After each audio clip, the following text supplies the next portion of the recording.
Have you ever given your all in a relationship and still felt like something's missing? Do you love deeply, but your partner still says, "I don't feel it"? In today's BookLia episode, we explore the 5 love languages by Gary Chapman, one of the most influential relationship books ever written.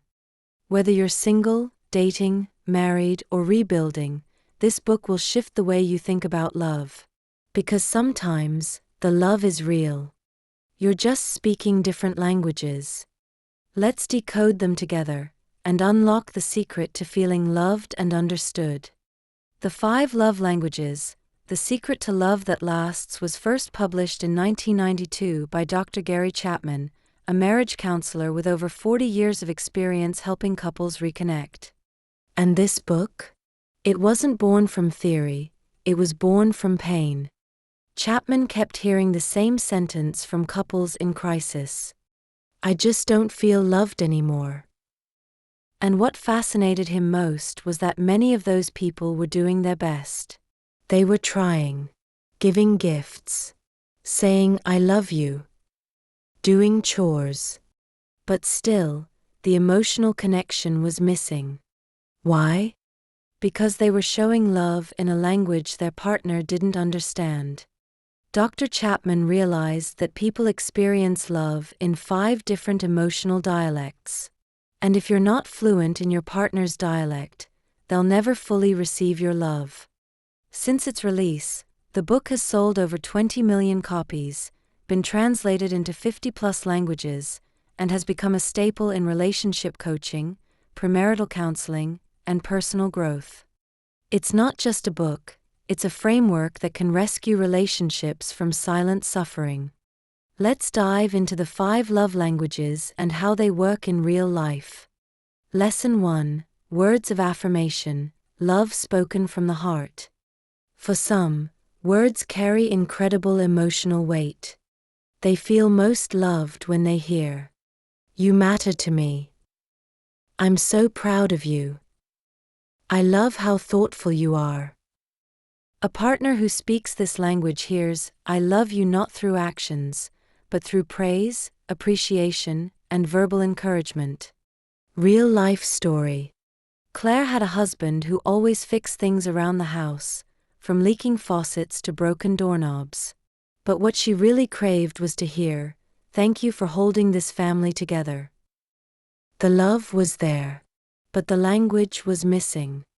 To someone whose love language is affirmation, your words are their lifeline. Lesson 2: Quality time, presence over presence. Some people don't want fancy gifts or poetic words, they want your undivided attention. Quality time means putting away your phone, looking into their eyes, listening, really listening. For them, love is not felt through what you say or do, but through your presence. Real life story. A couple thought they were spending time together watching TV, but neither felt close. Then they tried something new, 15 minutes every night of distraction-free conversation. Within a week, their connection deepened more than it had in months.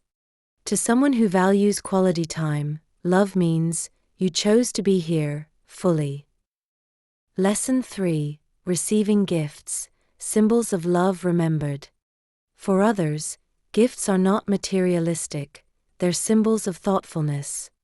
It's not about how expensive. It's about the story behind the gift.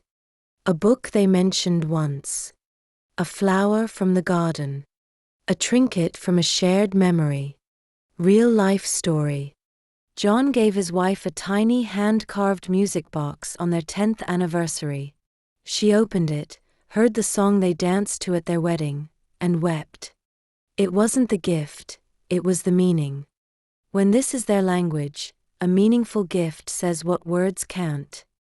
Lesson 4: Acts of Service, when love becomes action. Don't just tell me you love me, show me. That's the motto for those whose love language is acts of service. That means making breakfast, taking the car for service, Handling the kids so your partner can rest. These actions say, I notice you. I care. I've got you. Real life story. After a long day, Mia's partner cleaned the house and prepped her favorite meal. She said, that meant more to me than a dozen roses. Why? Because love showed up in motion. To people who speak this language, love is help without being asked. Lesson 5, Physical Touch. Love felt in every embrace. Some people need to feel love to believe it, literally. This isn't just about intimacy. It's also about holding hands during a walk, a warm hug after a hard day, a kiss on the forehead before bed. Physical closeness equals emotional connection. Real life story. During an argument, Maya reached across the table and held her partner's hand. They didn't say a word, but in that moment, the tension melted. Sometimes, touch heals what words can't. For those who speak touch, love is felt more than heard. Bonus lesson: learn your partner's language, not just your own. Most of us give love in the way we like to receive it. But what if that's not your partner's dialect? A woman who buys thoughtful gifts may not understand why her partner just wants her full attention. A man who expresses love through physical touch might be confused when his partner craves words instead.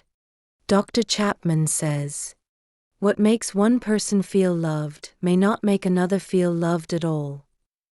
Real growth begins when you stop loving the way you want and start loving the way they need. Love isn't magic. It's communication. And the good news? Languages can be learned. Fluency comes with practice. So ask yourself, what's your love language? What's your partner's? Are you truly speaking it, or just hoping they understand? Because when two people learn to speak each other's love language, conflict becomes understanding, distance becomes closeness, and love becomes lasting. What's your love language? Drop it in the comments, and tell us one way someone made you feel truly loved. If this episode helped you decode your relationships, give it a like, subscribe, and hit the bell for more book insights that speak to the heart. This is BookLia. One book. Big insights.